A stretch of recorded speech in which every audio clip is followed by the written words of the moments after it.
একটা রিপোর্ট পড়লাম, খুবই ভালো লাগলো, আবার খারাপও লাগলো যে মানুষটার জন্য আজকে এই দুর্নীতির এমন ভয়ঙ্কর রূপ না হলে হয়তো এইসব মানুষ এত দুর্নীতিগ্রস্ত হইতে পারতো না।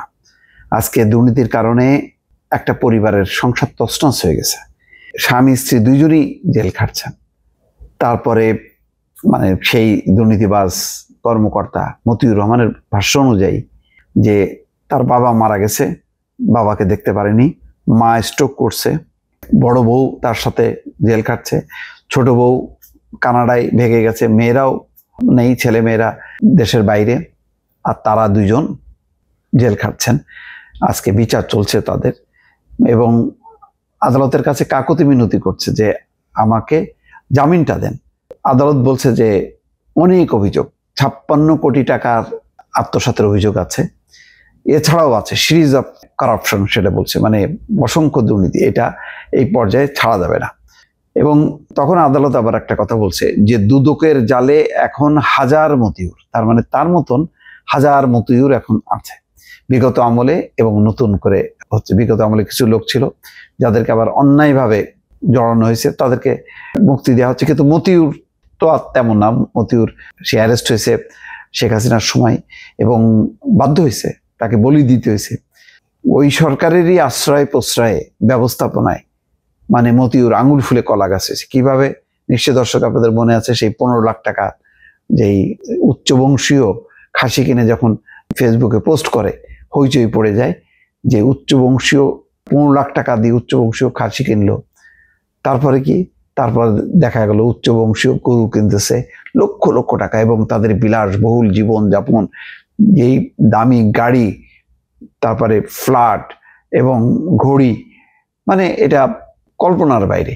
তখন বেরোলো যে মতিউর হচ্ছে কাস্টমসের একজন শীর্ষ কর্মকর্তা, মেম্বার, এবং যা হয় আর কি, কাস্টমসের একজন কর্মকর্তা যদি করাপ্ট হয় এবং সীমাহীনভাবে তার যদি বেপরোয়া হয় এবং উচ্চ পর্যায়ে যদি যোগাযোগ থাকে, তখন কত শত কোটি টাকার মালিক হতে পারে সেটা সে দেখায় দিয়েছে।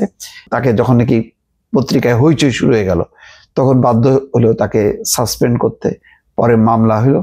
এখন সে বলার চেষ্টা করতেছে যে একজন সামরিক কর্মকর্তার রোষানলে পড়ে সে এই অবস্থার মধ্যে পড়ছে, অর্থাৎ আগের আমলের সরকারের সে ষড়যন্ত্রের শিকার।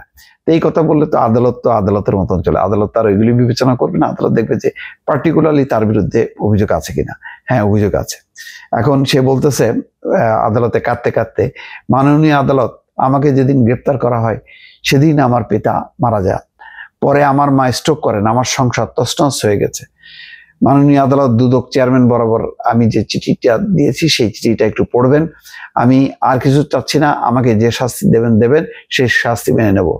আদালত বলছে, আপনি আপনার বক্তব্য বলছেন, দুদকে নিশ্চয়ই বক্তব্য আছে, আপনার বিরুদ্ধে সিরিজ অফ কারাপশনের অভিযোগ আছে, দুদক সেটি তদন্ত করছে, সত্য জানার জন্য একটি প্রসেসের মধ্য দিয়ে এগোতে হয়, এতে সময় লাগবে, সেই সময় পর্যন্ত আপনাকে ধৈর্য ধরতে হবে। আদালত আরো বলেন, আপনার বিরুদ্ধে দায়ের করা দুর্নীতির মামলাগুলো তদন্তাধীন, দুদক আপনার বিরুদ্ধে যে অভিযোগ এনেছে সেটি টিকবে কিনা সেটি সময় বলে দেবে, এগুলো ধৈর্যের সঙ্গে মোকাবেলা করতে হবে। আদালতের এই কথা শুনে কাঠগড়ায় এনবিআর এর সাবেক সদস্য মতিউর রহমান আবার কাঁদতে থাকেন, হাত জোর করে জামিনের জন্য আকুতি জানান। আদালত তখন বলেন, there are so many issues of allegations, অভিযোগের অনেক বিষয় আছে।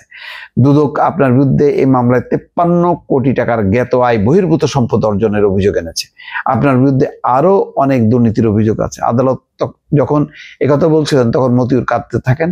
জামিন চেয়ে তিনি বলেন, মাননীয় আদালত, অনেকদিন ধরে আমরা জেলে আছি। তখন আদালত বলেন, দুদক তো শুধু এই মামলা করছে না, দুদকের আরো মামলা রয়েছে, সেসব মামলা তারা তদন্ত করছে। দুদকের জালে এখন হাজার মতিউর, তার মতিউরের মতন কারাপ্ট লোকজন অনেক আছে এখন দুদকের জালে। এইটা শুনে ভালো লাগলো যে যাক, দুদক যদি এখন স্বাধীনভাবে দুর্নীতিবাজদেরকে যদি পাকড়াও করতে পারে এবং উচিত একটা শিক্ষা দিতে পারে, শাস্তি দিতে পারে, তাহলে দুর্নীতিবাজরা একটু তাদের টনক নড়বে এবং মনে করবে যে না, দুর্নীতি করে পার পাওয়া যাবে না, অন্তত নিয়ন্ত্রণটা নিয়ে আসা যাবে।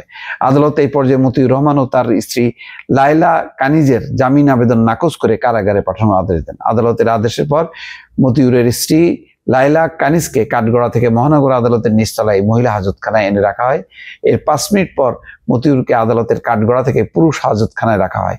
মতিউর রহমানের আইনজীবীদের সঙ্গে কথা বলে জানা গেছে, মতিউর বর্তমানে কিশোরগঞ্জ কারাগারে আছে, আর তার স্ত্রী লায়লা কানিজকে রাখা হয়েছে কাশিমপুর মহিলা কারাগারে। মামলার শুনানির দিন ধার্য থাকলে কারাগার থেকে তারা আদালতে আনা হয়। কেবল আদালত কক্ষেই দুজনের মাঝে মধ্যে দেখা হয়। এই হচ্ছে ঘটনা। যাক, অন্তত মতিউর নিঃসন্দেহে দুর্নীতিবাজ, এটা বলার অপেক্ষা রাখে না, এবং তার সেই সময় সরকারের ঊর্ধ্বতন কর্মকর্তাদেরকে ম্যানেজ করে সে কিভাবে বেপরোয়াভাবে দুর্নীতি করেছে তার ইতিহাস সবাই জানে এবং সাক্ষী দেবে। এনবিআর এর প্রতিটা ইট, প্রতিটা দেয়াল কথা বলবে যে মতিউর কোন প্রকৃতির মানুষ। এখন তার যতই মানবিক বিষয় থাকুক না কেন, এই ক্ষেত্রে মানবিকতা দেখাতে গেলে দুর্নীতিবাজরা পার পেয়ে যায়। সুতরাং মনে করি যে আদালত এবং বিচারকের শক্ত যে অবস্থান, যে দুদকের জালে এখন হাজার মতিউর, এটা ভালো লাগলো। দর্শক ভালো থাকবেন, আল্লাহ হাফেজ।